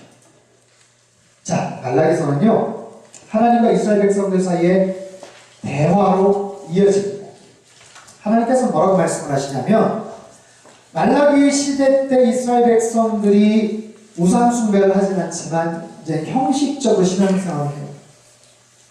이스라엘 백성들이 새로운 땅에서 자기 고향 땅에 성전까지 지었고 뭔가를 하는데 쉽지가 않아요. 계속해서 세금을 바쳐야 되고, 요엘서에 보면 막 황충이, 메뚜기, 그런 재앙들이 있고, 그런 속에서 이 사람들이 경제적으로 재정적인 압박을 얻으니까 종교생활을 좀 등한시합니다. 11조 생활도 안 하고 형식적으로 생활을 해요. 그러면서 재물도 하나님 앞에 정성껏 드리질 않아요. 재물도 정말 선별해서 아니라 쓸데없는 것, 곧 있으면 죽을 것, 눈먼 것, 병든 것, 저는 것, 그런 재물을 바치고 그것도 제대로 드리질 않아요. 그러다 보니까 제사가 하나님 앞에 드린 예배가 엉망이 됐어요. 다른 곳에 가서 우상 숭배는 안 하는데 완전히 형식화된 거예요. 하나님 그 마음에 소원하셨어요. 그 마음이 너희들이 이제 떠났구나라고 생각했어요. 그래서 하나님께서 이스라엘 백성들과 마지막 담판하시듯이 말씀을 하십니다. 야, 너희들 왜 우리가 또 이렇게 돼 있냐? 너 이렇게 서운해졌냐? 너 이렇게 서먹서먹해졌냐? 야, 그래도 내가 너희들 얼마나 사랑했는지 너희들 알지? 하나님께서 오늘 뜻이 하나님께서 첫 번째 말씀을 하세요. 근데 이스라엘 백성들이 따박따박 말대꾸를 합니다. 사랑이요? 언제 하나님을 사랑하셨다고 그러세요? 주께서 어떻게 우리를 사랑하셨습니까? 하면서 말대꾸. 하나님 또 물어보세요. 야, 너희들 나를 공경하고 두려움이 어디 있느냐? 우리가 어떻게 주의 이름을 메시아나이까? 한 사람 앞에 또 대들어요. 너희가 말로 나를 지금 상처를 준다, 괴롭게 한다? 우리가 어떻게 여호와를 괴로우시겠습니까? 야구를 내요? 어찌 하나님 가서 도적질했냐? 우리가 뭘 도적질했다고 하세요? 그래서 막 대들어요. 너희 지금 야 치겠다 하면서 말할 것만은 나를 대적해. 우리가 무슨 말로 주를 대적했습니까? 죽여 하면서 막 싸우는 똑같은 하나님과의 관계가 막 이런 식으로 되면서 하나님이 너무 속상하지. 말라기서가 4장밖에 안 되지만 하나님이 굉장히 아픈 마음이 사실상으로 담겨졌어요. 그래 내가 너희들을 사랑했잖아. 내가 얼마나 너희들한테 관심을 갖고 그동안. 근데 이 사람들은 얻어 터진 기억밖에 없다는 거예요. 언제 사랑했냐는 거예요. 뭘 잘해줬냐는 거예요. 집에서 이렇게 나누는 어떤 싸움할 때 나타나도 당신이 한 게 뭐 했냐고 막 대들듯이 이런 서로 간에 막 그런 험악한 분위기가 막 있는 거예요. 그래서 하나님은 너무 화가 났어요. 곳곳에 막 그런 섭섭함이 막 배어나요. 차라리 너희들 그런 식으로 무성의하게 불성실하게 예배드릴 바에 차라리 누가 성전문을 닫을 자가 있었으면 좋겠다. 막 그러니까 거의 관계가 거의 파국에 이르기 직전이에요. 그 하나님께서 너무 화가 났어요.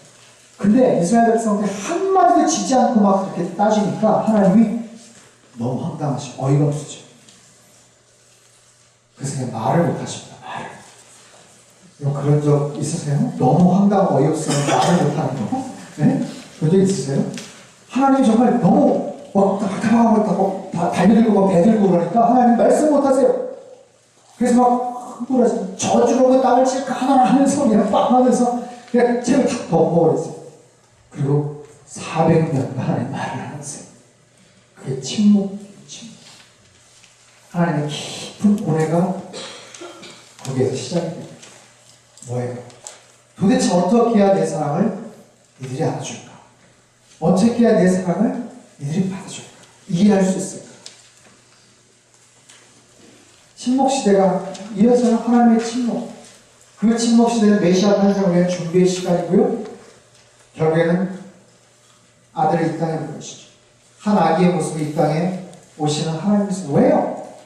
이유는 아주 간단합니다. 사랑받은 기억이 없다고 하니까. 사랑받은 적이 없다고 하니까 하나님께서 직접 이 땅에 모습으로 오시는 거예요. 그게 이제 신약시대로 넘어가는 거예요. 신약시대. 예수님께서 이 땅에 오셔서 그 많은 일들을 행하시고 많은 정말 말씀을 가르치시고 귀신을 쫓아내시고 병든 자를 고치시고 십자가를 지시지만 사람들은 여전히 예수님을 조롱하고 비웃고 제자들은 도망가고 팔아넘기고 흩어지고 그럼 근데요 예수님 형제들이 있잖아요. 얘기할 수 있잖아요. 그러시라고 했는데 정말로 어머니를 그때부터 사도 요한이 케어를 하게 됩니다. 자, 사도 요한은요 순교하지 않았어요. 다른 제자들은 순교를 합니다. 여러 가지 상황 상황 속에서 순교를 하고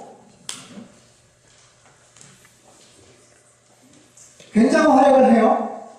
베드로는 죽은 사람도 막 살리고 초대교회 수장이 됩니다. 다른 제자들은 온 사방으로 터져서 복음을 전하고 굉장한 업적들을 남겨요. 사도 요한은 구경도 예수님 당시 정말 얼굴도 못 봤던 사도 바울이라는 사람이 지중해 연화를 막 제집 돌아다니듯이 하면서 1차, 2차, 3차 전쟁 하면서 막 복음의 놀라운 능력들을 행하고 막 책을 쓰고 막 그러는 거예요. 근데 사도 요한은 그때 뭐 했냐면 계속해서 어머니 마리아를 동역을 하고 있었어요. 할머니 마리아 배고프시다면 밥 차려드리고 힘들다면 산책시켜드리고 빨래해드리고 배고프다 또 이제 저녁 차려드리고 또 가가지고 또 산책시켜드리고 계속해서 어머니 마리아를 동역을 하고 다른 제자들, 다른 동역자들이 열심히 활동하는 모습을 그냥 지켜봅니다.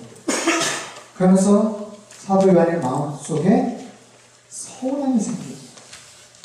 나도 잘할 수 있는데, 나도 열심히 나가서 뭔가 할 수 있는데, 나도 가가지고 복음 전하고 막 열심히 뭔가를 하고 싶은데, 교회도 세우고 싶은데, 하루 일과는 늘 할머니 밥 차려드리고, 산책시켜드리고, 빨래 어머니 마리아는 건강하게 아주 오래오래 사셨다고. 그래서 사도 요한의 마음속에 예수님에 대한 약간의 서운함이 있었던 거예요. 아, 나도 좀 더 잘할 수 있는데, 아니, 그게 다른 동생들한테 맡기시지, 왜 그러셨을까? 그래서 사도 요한의 마음에 예수님이 나를 별로 사랑하지 않으셨나라는 약간의 그런 회의적인 마음들이 있었던 것 같아요.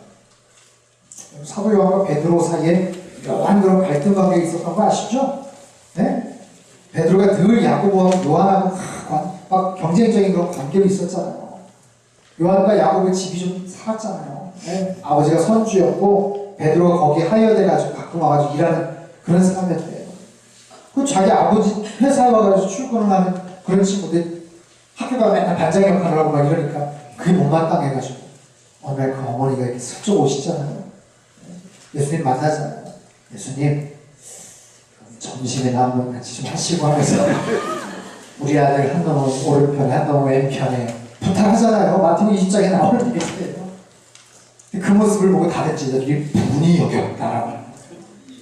우리 엄마도 뭐라고 해야지 하면서 그런 거죠.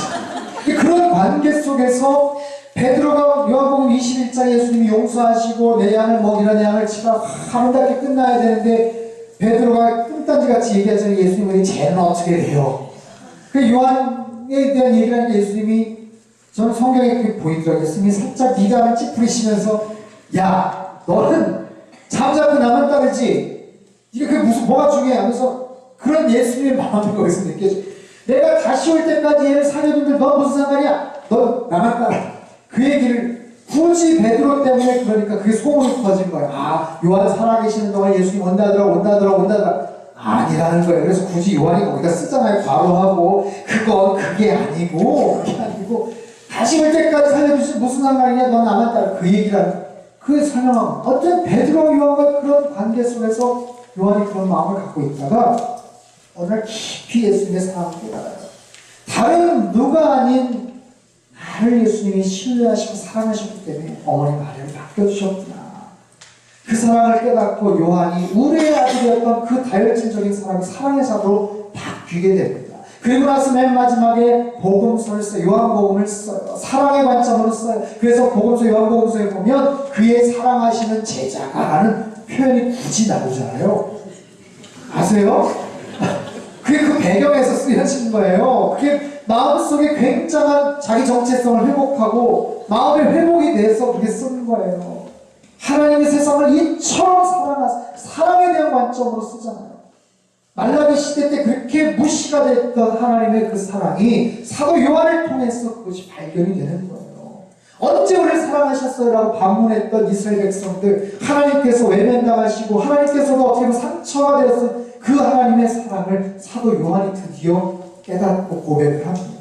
그 요한 1서에서 기가 막힌 표현을 남기죠. 요한 1서 사랑하는 자. 여러분 이 글은 저는 이렇게 한번 제안합니다. 사도 요한이 자기 정체성을 깨닫는 거예요. 예수님에게서 어떻게 서운한 감정을 갖고 있다가 예수님이 누구보다 나를 사랑하셨기 때문에 이렇게 했구나라는 것을 깨닫고 그 사랑에 대한 하나님은 사랑이시고 주님은 사랑이시다. 그리고 수천 년 동안 외면당했던 그 하나님의 그 사랑이 요한의 그 기록을 통해서 발견되고 고백되어지는 순간 하나님도 얼마나 흐뭇하셨을까, 얼마나 기쁘셨을까라는 그런 상상을 해보면서 한번 같이 읽어볼까요? 시작. 사랑하는 자들아 우리가 서로 사랑하자. 사랑은 하나님께서 간 것이니 사랑하는 자마다 하나님으로부터 나서 하나님을 알고 사랑하지 아니하는 자는 하나님을 알지 못하느니 이는 하나님은 사랑이시니라. 하나님의 사랑이 우리에게 이렇게 나타난 바 되었으니 하나님이 자기의 독생자를 세상에 보내심은 그로 말미암아 우리를 살리려 하심이라. 사랑은 여기 있으니 우리가 하나님을 사랑한 것이 아니요 하나님이 우리를 사랑하사 우리 죄를 속하기 위하여 화목제물로 아들을 보내셨습니다. 사랑하는 자들아 하나님이 이같이 우리를 사랑하셨은즉 우리도 서로 사랑하는 것이 마땅하다. 어느 때나 하나님을 본 사랑이 없으되 만일 우리가 서로 사랑하면 하나님이 우리 안에 거하시고 그의 사랑이 우리 안에 온전히 이루어집니다. 아멘. 이제 사도 요한의 정말 깊이 있는 하나님 사랑에 대한 깨달음과 고백, 그리고 저 사랑의 고백이 기록되는 순간 하나님 아버지도 하나님께서 말라기시 때 그렇게 외면당하고 무시됐던 하나님의 그 사랑이 고백되어지고 그렇게 표현되는 순간 하나님도 얼마나 기쁘셨을까 라는 생각을 해봅니다. 그 주님이 여전히 문 밖에 서서 두드리고 계세요. 같이 읽죠. 누구든지 시작. 누구든지 내 음성 듣고 내가 그의 이름으로 들어가 그로 더불어 먹고 그는 나로 더불어 먹으리라. 그 사랑의 주님이 우리 안에 들어오셔서 우리와 함께하기를 원하십니다. 자, 결론적으로 성경의 맥, 이 굵은 가장 중심에 흐르는 가장 핵심적인 하나님의 마음이 있다면 결국에는 사랑입니다. 사랑. 아시겠어요? 어떻게 성경이 빽빽한 정말 원시인과도 같은, 제가 서두에 말했죠. 디즈니월드가 4억 5천만 평이라는 어마어마하게 넓지만 가장 그 중심을 흐르는 성경의 그 어마어마한 스토리와 이야기와 1600년 동안 40여 명이 쓴 그 수없이 많은 책들과 기록과 표현이 있지만 그 중심에 흐르는 것은 여기는 하나님의 사랑이 있습니다. 나를 사랑하시고 우리 안에 거하기를 원하시는 그 하나님, 그 주님. 여러분 그 주님을 더욱더 사랑하며 사실 수 있기를 바랍니다. 그 하나님을 날마다 여러분 고백하며 주님과 더욱더 친밀함을 누리며 사실 수 있기를 바라요. 같이 한번 기도할까요?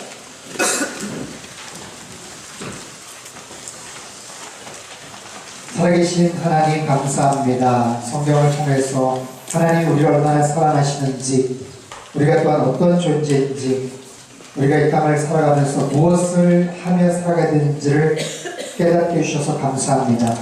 이 방대한 성경의 이야기들을 하나님 짧지만 함께 나누었습니다. 수없이 많은 스토리와 역사와 인물들과 사건들이 있었지만 여전히 오늘날도 변함이 없고, 아니 지금 이 순간도 나를 뜨겁게 사랑하시는 그 하나님을 더욱더 저희들이 깊이 만나게 하시고, 솔로몬의 그 찬란한 성전도 그 놀라운 법궤도 다 필요 없고 우리의 마음을 원하시는 그 아버지 하나님 앞에 더욱더 우리 중심을 하나님 앞에 내어놓으며 날마다 주님과 아름다운 친밀함을 누리며 살아가는 저희 모두가 되게 축복하여 주옵소서. 아멘. 존귀하신 예수님의 이름으로 감사하며 기도합니다. 아멘. 네. 우리 사랑해 주신 하나님 앞에 감사의 말씀드리겠습니다. 이 내용을 여러분 잘 기억하시고 연습도 하시고 누군가에게 한번 설명을 한번 하시면 참 좋을 것 같고요. 저희가 5월달에도 한번 이렇게 모일 텐데 그때는 신약의 특별히 사도 바울 중심으로 서신서에 관련된 부분들을 제가 또 설명을 해드리도록 하겠습니다. 이 시간에 헌금 시간인데요. 아마 우리 김나정 자매님 축소해 주실 때 같이 헌금하도록 하겠습니다.